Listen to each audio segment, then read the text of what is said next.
नमस्कार दोस्तों, स्वागत है आपका अपने चैनल में। उस सुबह की धूप आज भी मेरी आंखों में वैसे ही उतर आती है जैसे किसी पुराने एल्बम की तस्वीर अचानक जीवित हो उठती हो। खिड़की के आधे खुले पर्दों से छनकर आती सुनहरी किरणें दीवार पर धीरे धीरे सरक रही थी।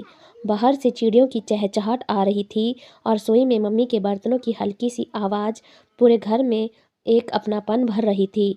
सब कुछ इतना सामान्य, इतना शांत था कि कोई भी कल्पना नहीं कर सकता था कि यही दिन हमारी ज़िंदगी की सबसे खतरनाक और सबसे सीख देने वाली रात में बदल जाएगा।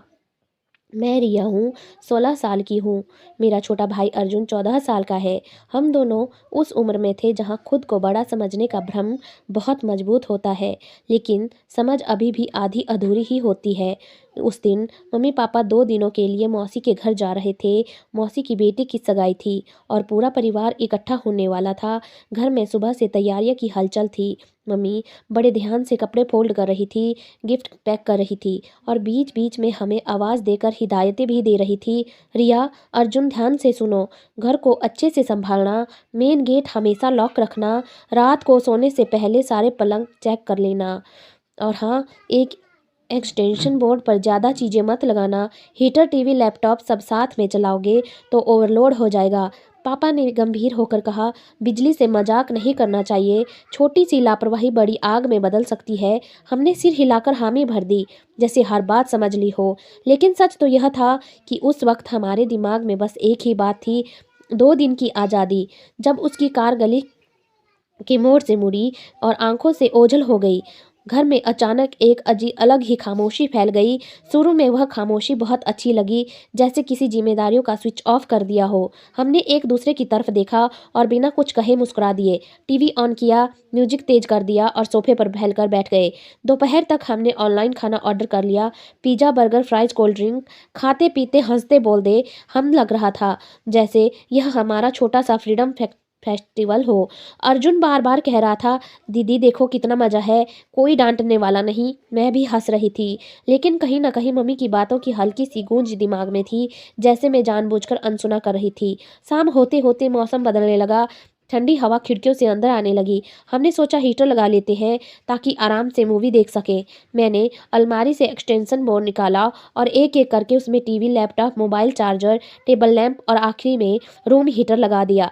एक पल के लिए पापा की चेतावनी याद आई, लेकिन मैंने खुद को समझाया, कुछ नहीं होगा, बस एक रात की तो बात है। मूवी शुरू ही हम हंस रहे थे, पॉपकॉर्न खा रहे थे, जैसे ज़िंदगी बिल्कुल परफेक्ट हो। तभी रात करीब 10 बजे एक हल्की सी अजीब सी गंध आने लगी।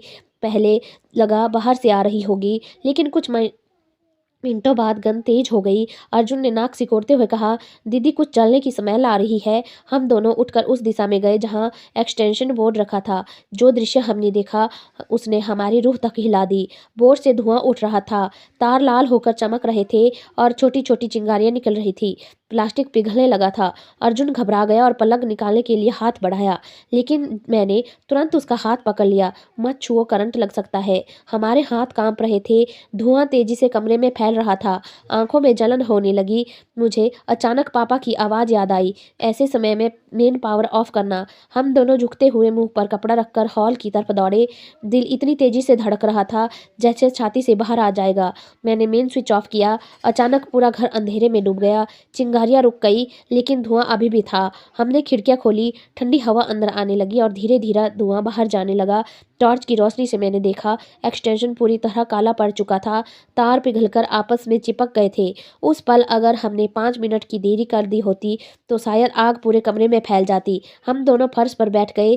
शरीर कांप रहा था, आंखों से आंसू बह रहे थे। अर्जुन ने धीमी आवाज में कहा, दीदी अगर घर में आग लग जाती तो मेरे पास कोई जवाब नहीं था। बस इतना ही कह पाई, हमने बहुत बड़ी गलती की है। उस रात हम दोनों एक दूसरे के पास बैठे रहे।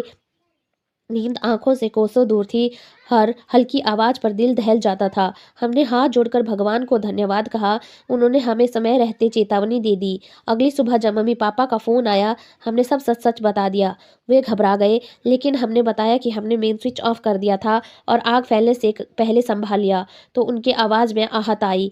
उन्होंने कहा, गलती से सीखना सबसे बड़ी समझदारी है। उस दिन के बाद हमारे अंदर कुछ बदल गया। अब जब भी हम कोई प्लग लगाते हैं तो 2 बार चेक करते हैं। एक्सटेंशन बोर्ड पर ज़रूरत से ज़्यादा लोड नहीं डालते। सोने से पहले सारे स्विच बंद कर देते हैं। उस रात ने हमें सिखाया कि ज़िम्मेदारी उम्र से नहीं, व्यवहार से साबित होती है। आज जब उस घटना को याद करती हूँ तो डर से ज़्यादा कृतज्ञता महसूस होती है, क्योंकि अगर वह हादसा न होता तो शायद हम कभी सावधान होना ना सीखते। ज़िंदगी ने हमें डराकर सिखाया कि लापरवाही का कोई विकल्प नहीं होता। छोटी सी गलती कभी-कभी ज़िंदगी बदल सकती है। उस रात हम मौत के करीब खड़े थे, लेकिन उसी रात ने हमें नई सोच, नई समझ और नई ज़िम्मेदारी दे दी। अब हमें पता चलता है कि आज़ादी का असली मतलब मनमानी नहीं, बल्कि ज़िम्मेदारी के साथ जीना है। और माता-पिता की हर हिदायत दरअसल एक सुरक्षा कवच होती है, जिन्हें हम अक्सर बेवजह हल्के में ले लेते हैं। उस रात की काली छाया ने हमें डराया ज़रूर, लेकिन उसी ने हमें मजबूत भी बनाया। अब हम जानते हैं कि ज़िंदगी को सुरक्षित रखना भी एक कला है और सावधानी भी उसकी सबसे बड़ी ताकत है। धन्यवाद दोस्तों। अगर कहानी पसंद आई हो तो वीडियो को लाइक शेयर करें। चैनल पर पहली बार आएँ तो चैनल को सब्सक्राइब करें।